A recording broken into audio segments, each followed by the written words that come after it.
So creative health, it's a new term that helps us describe creative activity, so arts, things like singing, dancing, that supports health and well-being. There's a huge amount of evidence now that across the life course, different ways of engaging in the arts and also being creative can impact on health and well-being. So the first thing to remember is that if we haven't got a reason to live, we're not going to look after ourselves. And arts and creativity are a really good way to find reasons to live, to have hope, to have ambition, to build your self-confidence. So in that sense, there's no health without mental health, and these activities are really good for mental health. But we also know that they have actual impact on physical health as well. Massively improving society. Here at Pavilion Dance South West, we work with a particular model of teaching which is called Parkinsons dance science. Moving to music and it gets your limbs moving. This actually gives him the opportunity to exercise muscles, try and be coordinated, that he wouldn't otherwise have the opportunity to do so. It's really important that we begin to understand as a country, as a county, as communities, neighbourhoods, villages, the importance of creativity in everyday life, and the value that it brings is not just for the person, but it's also for our society. In 2014, there was an all-party parliamentary group set up on arts, health and wellbeing. That group has enabled the National Centre for Creative Health to be set up. So we're looking now at how we can support more creative health activities, both here in Dorset, but also at national level. We have a sort of 10-year practice of a creative health programme at the Bournemouth Symphony Orchestra, and that is rooted in partnerships. So we are an arts organisation, and in order to do that work effectively, we need to partner with health and social care partners.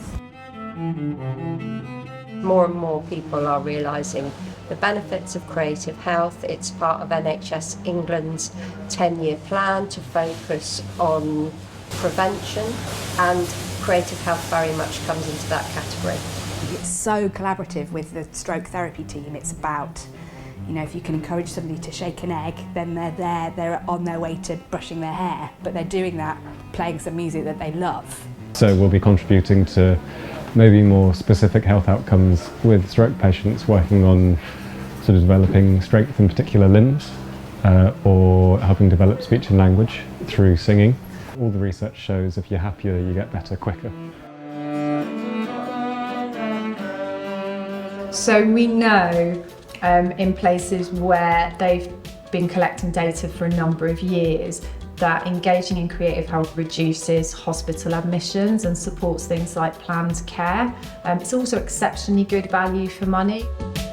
There is evidence that for every £1 you invest in creative health with dementia patients, you will receive over £6 return on your investment. Because creative health is so broad, I've mapped different levels of creative health intervention onto a pyramid. So at the bottom of the pyramid, the biggest group of people is a universal level. That's people who usually don't have a health need, and it's where prevention happens. And the activities that people get involved in at that level are things like just going to the theatre, attending a gallery or a museum, arts education in schools, knit and natter at your local library. It's anything really that you don't need much support to attend and you can just engage in.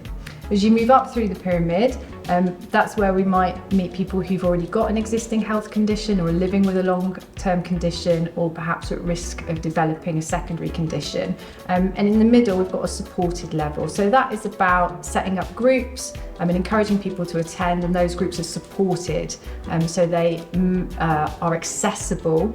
They might include things like understanding how to use sign language if you're a BSL user. They might include being able to adapt for people's mental health problems. If it's for elders in the population, it might be thinking about the impact of what time of day it happens, what refreshments are provided. And at the top of the pyramid, we've got specific. So that's really thinking about how creativity works well with science and medicine quite often to offer a specific intervention. So at this level, you might be thinking about singing for lung health or Parkinson's dance, which are both ways that use science and creativity together to support a health outcome and to help maintain somebody's health. When we are thinking about creative health projects specifically, so in those supported and those targeted settings, then the Creative Health Quality Framework helps us understand what quality looks like, and that's defined on 8 principles: person-centred, equitable, safe, creative, collaborative, realistic, reflective and sustainable. It's easy to use, and actually if you are doing creative health practice really well, you are following those 8 principles. So it's nothing new. If projects are quality, they adhere to those principles, it's a good creative health project. So I trained initially in fine art and then went into performance art and performance drawing, and then I became an occupational therapist through one way or another, and then I've come back to art, and I feel like it's really informed by occupational therapy theory that I learnt in terms of using the whole body to make a drawing, which is exactly what you learn when you go to Art Foundation. You don't draw from your wrist, you draw from your shoulder. And so the activities that I choose, like drawing on a wall, it just builds your muscles. Spinning, like vestibular input is really calming. If they didn't get the opportunity to play in this way, their sort of horizons for what's possible in life are so much more limited. Creative health is therapeutic, but it is different to arts therapies. Arts therapies are normally quite specific, often one-to-one, and you're focused on a problem that you're working through with a therapist towards a health outcome. In creative health, the focus is on the art form. It's often done in group settings, so with other people, and it's less about what you can't do or what you're struggling with, and more what you can do and what you bring as an artist first. Today I'm working with the Dorset Deaf Activities group here in Dorset Museum. They're all British Sign Language users. We don't feel included in hearing social. It's not a beef, it's just statement of fact. Once they're in that room together, they have a shared language, a shared culture, shared experience.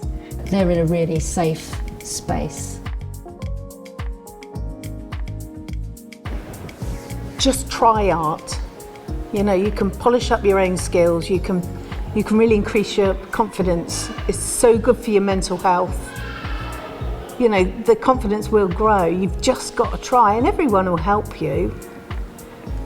And everyone feels like that at the start, but you know, it's really, really good for mental health. The fact that everything that happens in creative health is person-centred places that person at the centre of their creative journey. So everything that they do is the right answer. You don't need a level of skill, you just need to be prepared to come into the space and give it a go. There's no right or wrong thing that you do. Dance settings allow people to really come together and connect with each other. When I play, I feel like I can touch people that are non-verbal. It's fun and calming. I look forward to it, and I look forward to the future as well with it. It keeps myself positive. I link to positivity, coming here.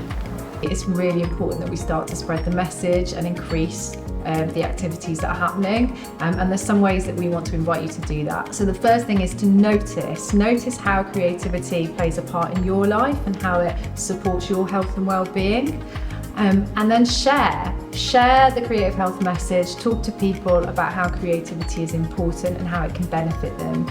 And then finally connect into the national conversations, the local conversations, and support us to really help spread the message and ensure that being creative can be an option for everybody in our society.